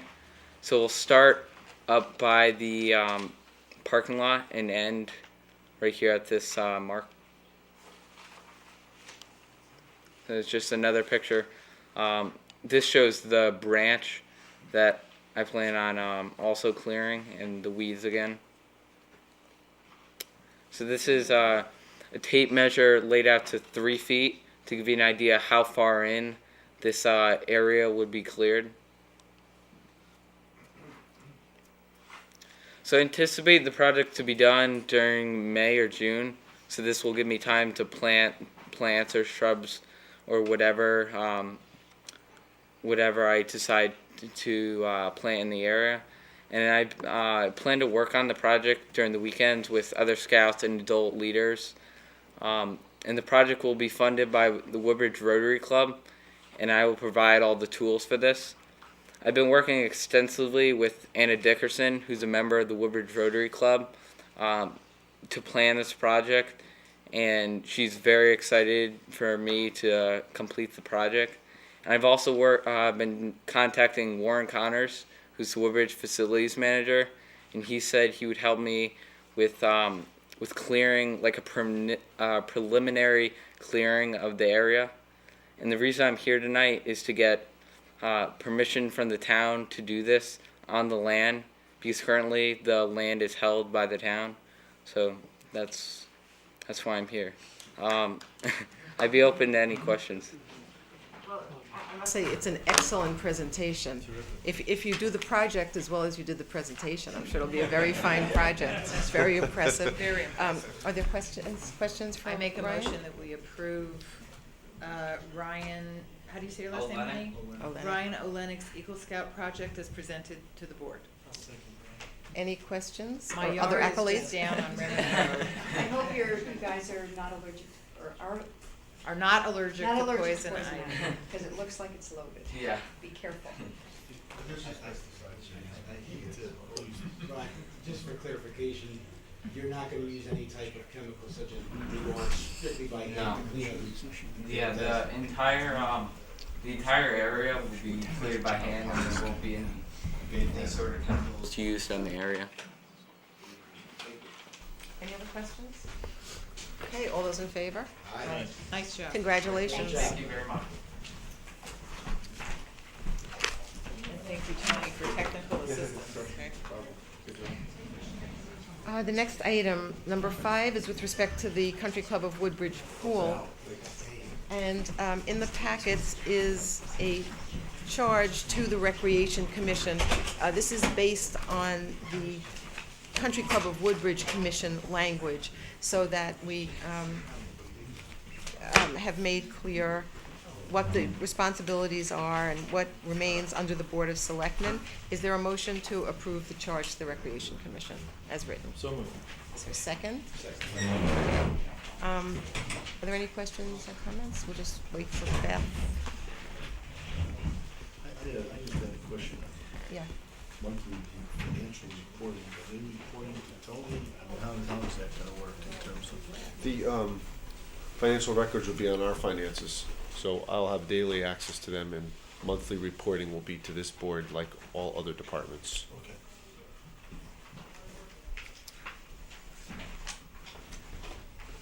Wait for Beth. Waiting for Beth. You can vote. And let her vote. When she vote, when she gets back? Well, she just voted on it. It's gonna be unanimous, I assume. All right, she probably, okay. Can we hold, why don't we, if it's all right with everybody, we'll hold the vote open and we'll start the presentation on the fees. When Beth comes back, we'll take a break, do the vote, and go back to the fees, so we keep moving. Sounds like a Okay? plan. Okay, so next is the amendment to the approved fees, which are in our packets. Looks like we have lots of, oh, here's Beth. No, that's okay. Perfect timing. Okay, we're voting on approval of the charge to the Recreation Commission as in the packets. All those in favor? Aye. Thank you. Okay, on the fees, so, Anthony, Don, who would like to present? Bob?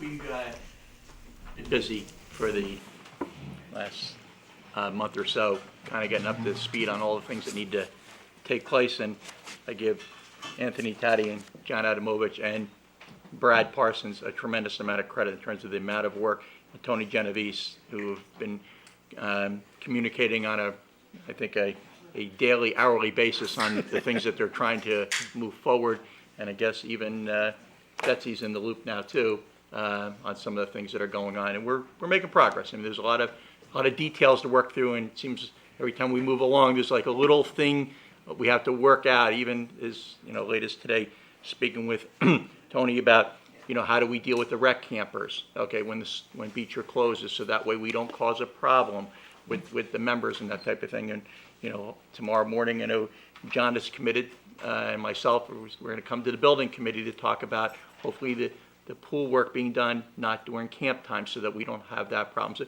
a lot of details are coming out as we're dealing with it, just trying to give you a little update as we're going along. However, on Monday night, we did Anthony Taddy provided us a voluminous report on all the work that he's been doing and the projects he's working on, and got our input on.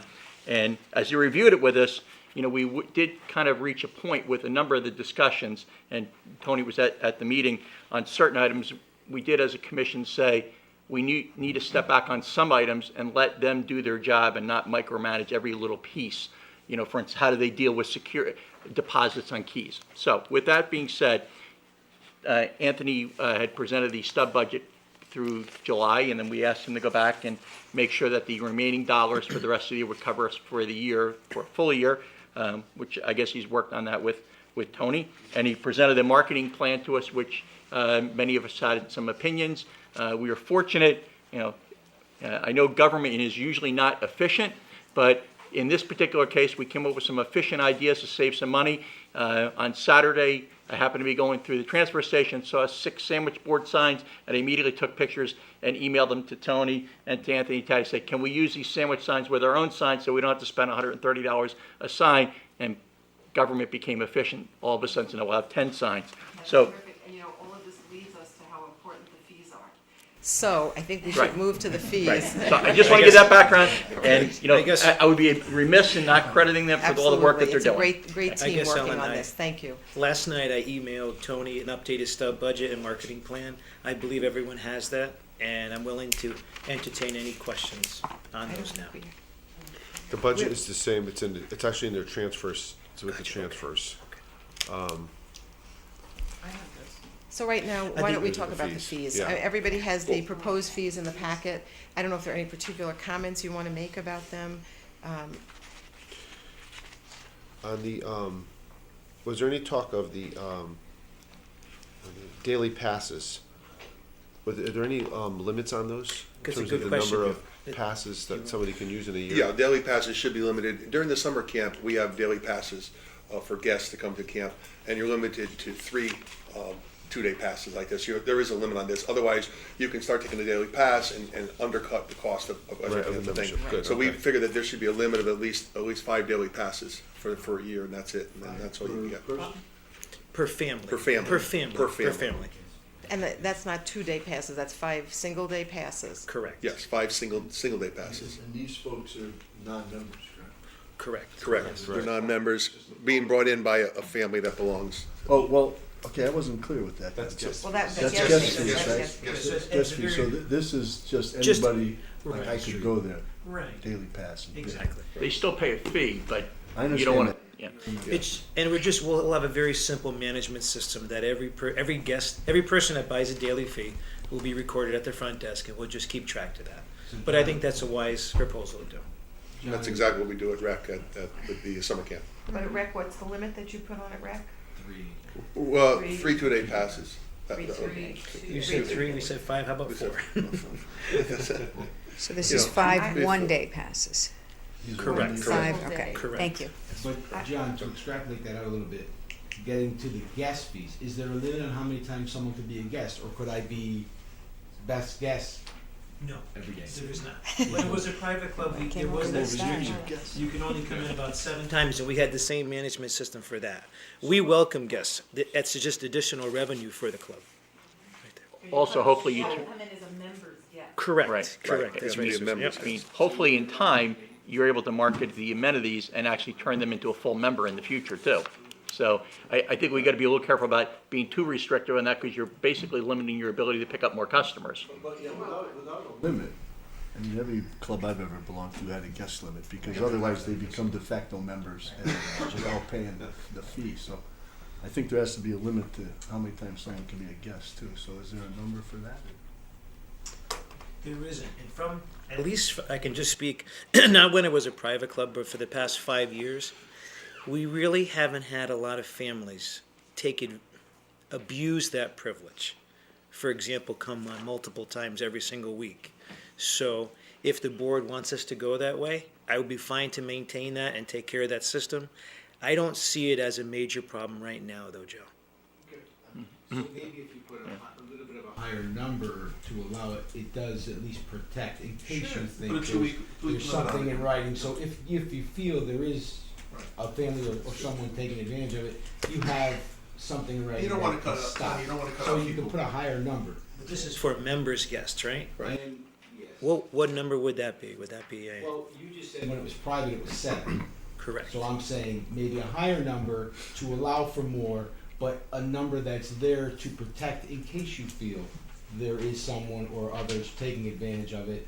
You know, if I know your name, if I come as a guest, That's a great idea. just to protect yourself. Tony, I would make it a 14-day or 2-week thing, because let's say you have somebody come that's out of state, your cousins, the cousins come over and stay with you, they're gonna stay with you for 2 weeks, and now you can allow them to come as a member guest, to come there for 2 weeks, and that would cover it for the thing. So I would Another way to recommend deal with the 14. language is, we could put on the board that has the fees when you walk in, management reserves the right to limit guests, something like that, so it does leave it to the pool director to realize that Right. someone's taking advantage of the situation. No, that's good, that's good protection, you gotta have something in place. So my I hearing, agree. To protect yourself. Well, I think you can go with an open-ended. I like Bob's idea. You withhold the right to Yeah. ask for it. I like Bob's Just idea. to protect you from someone arguing with you that there's no rules. Yep. So is there a motion to approve the fees as stated in the packet, but adding a limit of 4 daily passes, and, 4 or 5? oh, 5? I wrote 4. I thought there should be 4, Starts with but an F. do you want, everybody wants 5?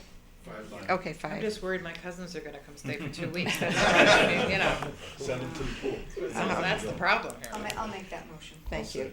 Any other discussion or questions? All those in favor? Aye. Thank you very much, and thank you for all your great work on this.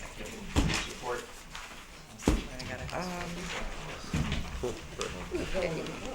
We are now past the time for our public hearing on the amendment, on an ordinance amendment. And Mrs. Shaw has very kindly given me the exact script to make sure we do everything just right for the public hearing. So I will now call to order the public hearing on the ordinance amendment. In accordance with section 4-5, small b in paren, small 1 in paren, of the Charter of the Town of Woodbridge, I now call this public hearing to order to receive comments regarding the proposed amendment to Article 4 of the Woodbridge Ordinance entitled, quote, "Relief for Elderly and/or Disabled Homeowners," close quote. The legal notice was published in the New Haven Register on Thursday, February 27th, 2014. Is there a motion to waive the reading of the legal notice? So moved. Thank you. A second? Second. Any questions? All those in favor? Aye. Thank you. The purpose of the public hearing is to receive comments on the proposed change to the town ordinance. Are there any comments from the public present? Yes, Michael. seem to be having a hot meeting. There used to be a switch over behind Charlie that he or Tony could get to that move the air. It's a bit of a shock after some 30-plus years to come back and talk about this, but more than 30 years ago, Bill Silberberg and I decided that the state had just started a fairly modest program of relief to the elderly or totally disabled, and that maybe Woodbridge could add a bit more to that. Prior to the adoption of this that happened way back in 1983, we solicited open forums, we had discussions, we went to other towns, we saw legislators and attorneys as to what should be in this and what should not. And it was a very interesting and informative and educational process, because the first thing is, if you're going to give relief to somebody who's a resident of the town on their tax bill, should they be in here a number of years before you do that? Should they be a number, certain age? All questions like that. And after spending almost 2 years on this, we came back to your predecessors at this board and said, here is what we want to do in terms of the fact that if you fulfill the requirements that are in this, that you've got here already, people should be able to receive the benefit here in Woodbridge that's additional to the state.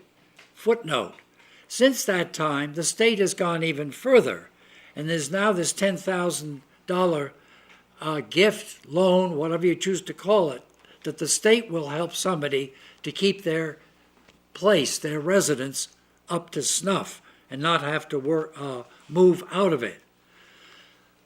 For at least the last 3 selectmen, they have come up to Bill Silberberg and myself and said, I'm getting questions about trusts, and how come you two guys didn't talk about trusts and all the rest of that? And I said, well, Bill and I know that at least 30% of the population of Woodbridge is either a doctor or a lawyer. He's a doctor, but I'm not a lawyer. And we don't want to start talking about trusts and such, which can be very, very complicated.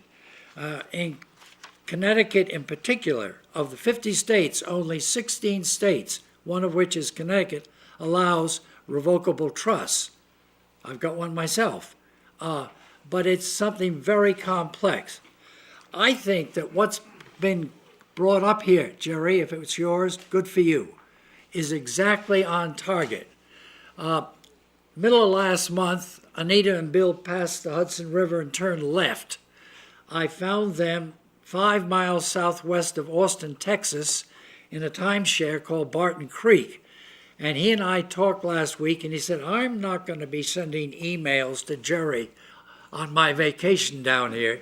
You tell them that I agree what's being proposed here tonight.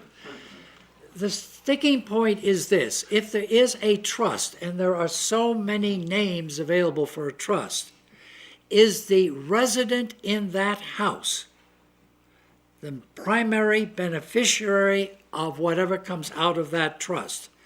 Because whatever comes out of that trust to the primary beneficiary is part of their AGI, adjusted gross income.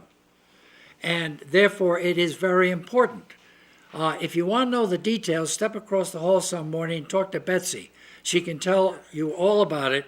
And she has done a fine job for this town, keeping this very private, very personal, and very close to the applicants and her own vest in terms of what goes on. This was passed, and it is now in the budget as an annual item, and that's to be done. But what they're saying is, if the primary beneficiary is a resident, they don't have to be 65, they don't have to promise us they'll have no more children, they don't have to have been in town for 20 or so years. As far as that's concerned, Bill's been in this town ever since his family brought him back to Janet Lane after he was born. I've only been here 57 years. So the thing is, if it's written that way, may still be granted if the resident is the primary beneficiary of the trust during his or her lifetime and the resident meets all the other requirements you've already got in this. So I congratulate you, Jerry, if it's you or whoever, for getting past this. Yeah, there are people who do that. Congratulations, you've got a chance now to get trust in here for the beneficiary. The other sticking point that I assume Betsy, who does a darn good job, treats is that a residence is a piece of real estate. And when you work out the adjusted gross income, it's for all occupants of that house, up to anyone that's up, I think it's to the age of 25. So that's another safeguard that your predecessors have already put into this. So Bill said, tell them to go ahead and do it, and well, we kid each other. We've known each other forever. He is Sir William of Jennick Lane, and I'm Squire Michael of Northrop Road. We're glad that after some 30 years plus that we can make further advance. These are people who have hard times. That happens. They've been here. That happens. They're voters. We heard very interesting stories in the meetings that we had with open people. And we had people come to forums and they would say, Michael, can we have this in private? And Bill and I would say, sure. Everybody else out. I want to tell you what my situation is. In my life, that's the way the town of Woodbridge should work. Thank you for listening. Thank you and Bill for your work in leading the way on this, and I think it's a really good change so that people who still deserve the benefit of this will have it. Thank you very much. Are there any other comments from the public? Anyone else? Hearing no further comments, I declare this public hearing closed. Okay. Now we will take an action on this matter. Is there a motion to approve the ordinance as amended? Tony? Second? I'll second it. Thank you. Any other discussion? Yeah, I would really rather have heard from Dr. Silverberg. Would that be Sir William of Jennick Lane?